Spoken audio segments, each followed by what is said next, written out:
I think back to the very beginning, it really started as a house and as a home. Houses were the space that we could afford. So even when we started to like expand, it was like bandos. Abandoned houses was kind of like what we had access to. And in that space, we just built community and family out of, I think, necessity. Like we had the opportunity to purchase this home for cash. It was abandoned at the time. To somebody else, I remember like it was just too much for them. They were just tired of fixing it up. It was a money pit. And for us, it was like a whole different perspective. It was like an opportunity. We have the opportunity to have space, to have a home. We just started working through this process of like really hard, cold, uncomfortable work. And I think when you do things that are uncomfortable, you just can't help but become like bound in some way, right? You become family, you become community, like you've survived this gauntlet, this thing. And so like we're transforming something that for some is considered nothing into something, right? We had a family party or get together that we had to build like this sectional for, and it was really supposed to be temporary. And it just kind of turned into this space that everybody is like a magnet. And we have bonfires all of a sudden, which you don't always get to have in the inner city. And we're chopping wood and people are chopping it up and talking and they're rapping and they're doing little ciphers. And it's just like, there was just this presence of just one being. And I think in that being and being able to step out of fight or flight and everything else, all of a sudden, like you can also create, right? Like when you're not constantly worried about like home or food or all the stressors that come in the communities that we come from, when you can breathe, all of a sudden like that creativity just starts to come out.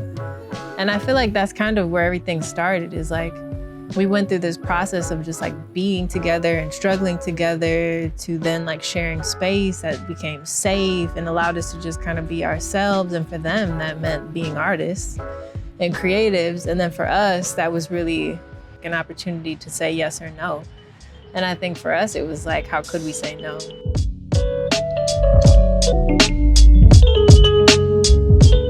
I got started with We Are Culture Creators when I first met Reyes back in the day. I came up through a lot of like community projects, and byproduct of that was like political movements that were in the neighborhood that talked about just unifying the community and giving us a space to create. Since then, we kind of been like rocking with each other ever since, because I just saw the grind that he had put into his poetry, and he saw how much I wanted to be an artist and to rap and to paint. And I think a lot of it was kind of intentional, and it was more of like a leading by example, because I saw his work ethic and he took me on tour with him, and that really opened my mind into what being an artist and an entrepreneur can lead to if I stay focused. So I lived at the Culture House for a good 4 years, from when I turned 16 to about 20. I needed a place to stay, and he had opened his doors, and this is back when they were first remodeling. So I was staying there, I was helping them remodel, but I was also able to just like put a lot of time and effort into becoming an artist. And at the same time, it was like the real world hit me like, all right, while I want to pursue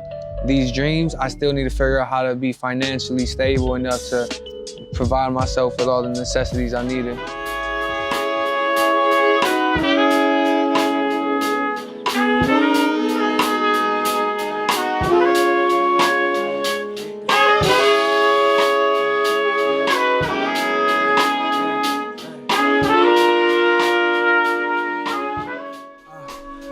Look, I need to just start searching for blessings, learning lessons from my past years, moving on the path to improve myself from last year. Talented stranger, I'm half incredible, halfway. I think the biggest piece of our work is belonging. Like, people find a place, whether you're here day to day working on something, whether you're creating, whether you're an artist out in the field. And we started to notice that a lot of young people would gather, needed spaces to perform, and also didn't really have an outlet for content. And so when we first started, the first 4 years, we were just really shooting music videos, shooting white walls, shooting a lot of content, just trying to cover the lifestyle of these young creatives in Detroit. So in a lot of ways, it was kind of like a documentary we were doing in real time. And you don't realize that until you go back to the files and start looking on YouTube and see kind of the growth. We Are Culture Creators really just creates a place for belonging, creates opportunity in music, in art and culture. You know, we have a series of workforce development programs which we're developing now. And the commercial side of our work really is just a program to allow young artists that are moving on into a more serious space to have a connection, whether that's a partnership with Detroit Pistons, whether that's a partnership with the NFL Draft or Visit Detroit or any number of these opportunities, just trying to connect the bridge between that nonprofit side of work where young people can learn, experiment, try, and then give them a real commercial opportunity in their field of choice. In our placemaking, we have a creative arts hub where there's 5 properties close to each other, which we're developing into a photo house, gallery house, theater house. And now we have another space called the farmhouse. And then we have the main culture house hub. Part of our work is the human side of connecting, belonging, community, as well as the functional side of living as a whole person, right? Addressing housing, food, culture, joy, and opportunity. I mean, people always ask, why do you choose to live here? It was a community that kind of drew me in and the sense of like home. One of the first times we went to Europe and we got back, I remember, and I was so genuine about this question. Like Reyes laughed it off, but I was so real. I asked him if I was like, if I peaked, like, is that the greatest I will ever accomplish? Because again, I'm 22 at this point. I'm a college dropout who's been told I'm not gonna amount to much. Like, going to Europe, even when I was in college, was everybody's greatest accomplishment. It's like, oh, that one time I studied abroad. And for a while, that was the only way I was told that was possible to go to Europe.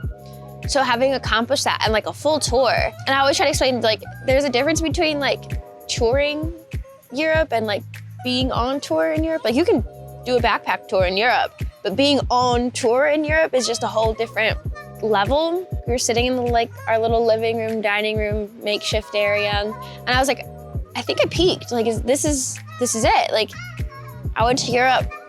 I was part of a really cool project. I did it, and Reyes laughed in my face and was like, wait, what? Like, that's not even logical. All that to say is like the motivation, right? The reality checks of being in that house. Not only did you never think you were gonna get to Europe, but you're on tour in Europe, DJing for a ginormous crowd on one of the most like famous techno stages. I think that again completely changed my brain chemistry. And just even being in Berlin, it set a new goal in my brain. It set a new precedent in my brain of like, this is where I wanna be, this is where I'm trying to go.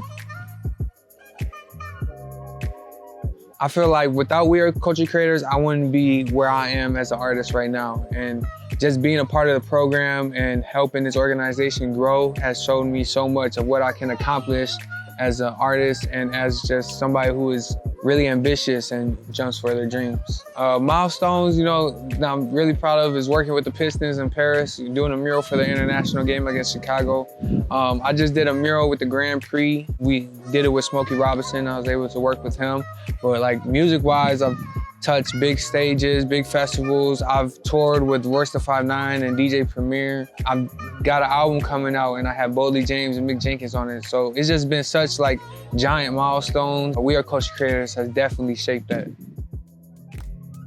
I think over the past year, as we've talked with more and more funders and kind of been like, hey, this is what we want to do. Like, we don't want to change our methodology and start to do these big programs serving thousands like people would want us to. We see the value in this, and you can see that through the way that these young people have grown and professionalized and are now willing to travel on their own or create contracts on their own or talk to funders on their own.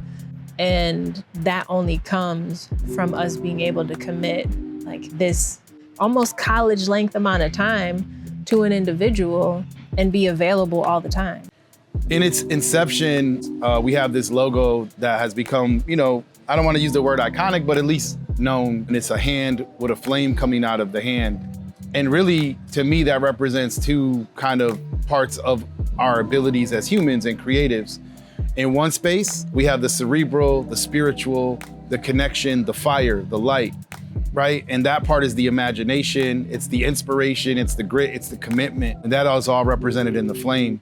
And then on the other hand, for us as human beings to build pyramids, to build platforms, to build these great structures, we still needed somebody to carve it with their hand and physically move that. Some of us have both. Some of us have one or the other a little bit better. Some of us can, mix use. But in the end, it comes down to that deeper spiritual connection to our ancestors, something that connected us to stories and history and the land and created belonging.